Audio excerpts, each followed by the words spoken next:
శ్రీ గురుభ్యో నమః. మాఘ పురాణం 3వ అధ్యాయం వింధ్య పర్వత వృత్తాంతం. ఇక వశిష్ఠుల వారు చెప్తున్నారు, భూపాలక, నేను చెప్పబోయే విషయం చాలా పురాతనమైంది. ఒకానొక సమయంలో వింధ్య హిమాలయ పర్వతాల మధ్య ఉన్న ప్రాంతం ఒకటి ఉంది. తాగడానికి నీరు లేక అంటువ్యాధులన్నీ వచ్చి జనులు పశువులు చాలా నష్టపోయాయి.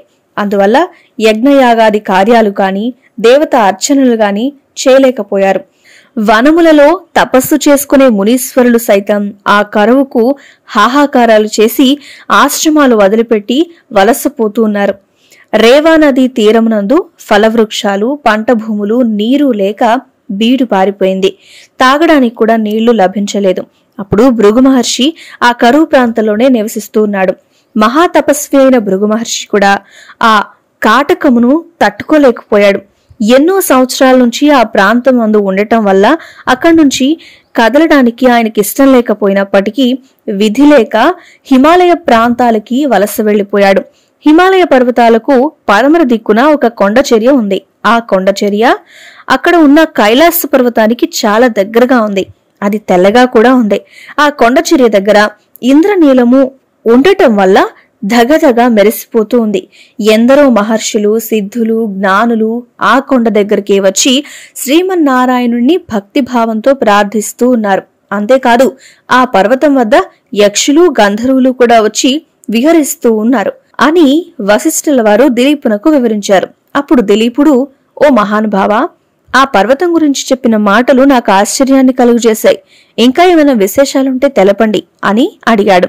మళ్లీ వశిష్ఠుల వారు ఇలా చెప్తున్నారు, రాజా, నీ అభీష్టం ప్రకారమే వివరిస్తాను, సావధానుడవై విను అని చెప్తున్నారు. అయితే ఆ పర్వతరాజము కడు వింతైనది. ఆ వింత చెట్లు, పురాతన వన్యమృగాలు, అనేకానేక రకాల పక్షులతో ఆ పర్వతం 30 యోజనాల పొడవు కలిగి 10 యోజనాల ఎత్తుగలదై అలరాల్చు ఉంది అని చెప్తాడు. అలాంటి పర్వతం వద్దకు భృగు మహర్షి వచ్చి ఆ సుందర నయనానందకరమైన దృశ్యాల్ని చూసి సంతోషిస్తాడు. తాను తపస్సు చేసుకోవడానికి అదే అనుకూలమైన మంచి స్థలము అని నిర్ణయించుకుని ఆశ్రమం కట్టుకుని తపస్సు చేసుకుంటూ ఉన్నాడు. అలా కొంతకాలం గడిచిపోయింది. ఒకనాడు ఒక గంధర్వ యువకుడు భార్యా సమేతుడై ఆ పర్వతం మీదకు వచ్చి తపమాచరిస్తూ ఉన్న భృగు మహర్షిని చూసి నమస్కరించి గద్గద స్వరంతో తన వృత్తాంతాన్ని ఇలా తెలియజేస్తూ ఉన్నాడు. ఇప్పుడు గంధర్వ యువకుని చరిత్ర ఏంటో మనం తెలుసుకుందాం. భృగు మహర్షి, నా కష్టాన్ని ఏమని విన్నవించాలి? నేను పూర్వజన్మలో చేసిన పుణ్యఫలాల వల్ల స్వర్గం ప్రాప్తించినప్పటికీ నాకు పులిమోహం వచ్చింది. ఏ కారణం వల్ల నాకు ఇలా కలిగిందో నాకు తెలియడం లేదు. ఈమె నా భార్య, మంచి రూపవతి, గుణవంతురాలు, మహాసాధ్వి. కాని ఈ నా వికృత రూపం వల్ల నేనెందుకు పనికిరాని వాళ్లాగా ఉన్నాను. కాబట్టి ఈ రూపానికి కారణం ఏంటి నాకు వివరించండి. నా మనస్సులో ఉన్న బాధను మీరు తొలగించండి అని చాలా విధాలుగా ప్రార్థిస్తూ ఉంటాడు.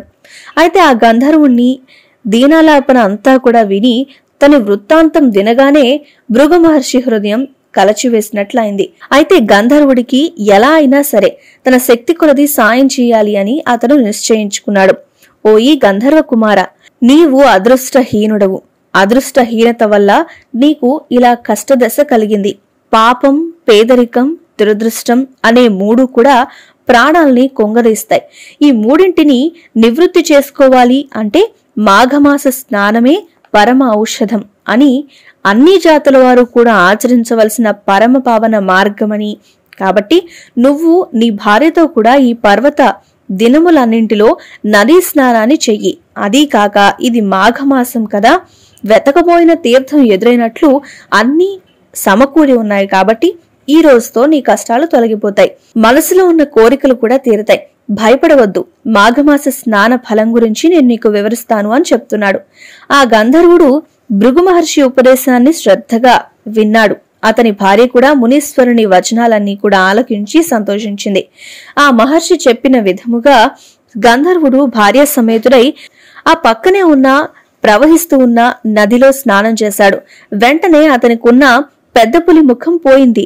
తేజోవంతమైన సుందరమైన ముఖంతో అతడు ప్రకాశిస్తూ ఉన్నాడు. ఆ గంధర్వ దంపతులు చాలా ఆనందం పొంది వాళ్ళిద్దరూ కూడా భృగు మహర్షి దగ్గరకు వచ్చి సాష్టాంగ నమస్కారాలు చేశారు.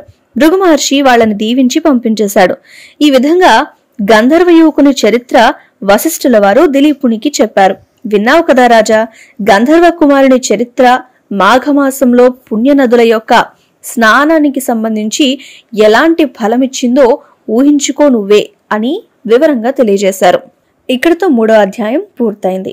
మాఘపురాణంలోని ప్రతి అధ్యాయాన్ని మీకు అందించే ప్రయత్నం చేస్తాం. ఈ వీడియో కనుక మీకు నచ్చినట్లయితే లైక్ చేయండి, షేర్ చేయండి, మా ఛానల్ని సబ్స్క్రైబ్ చేసుకోండి.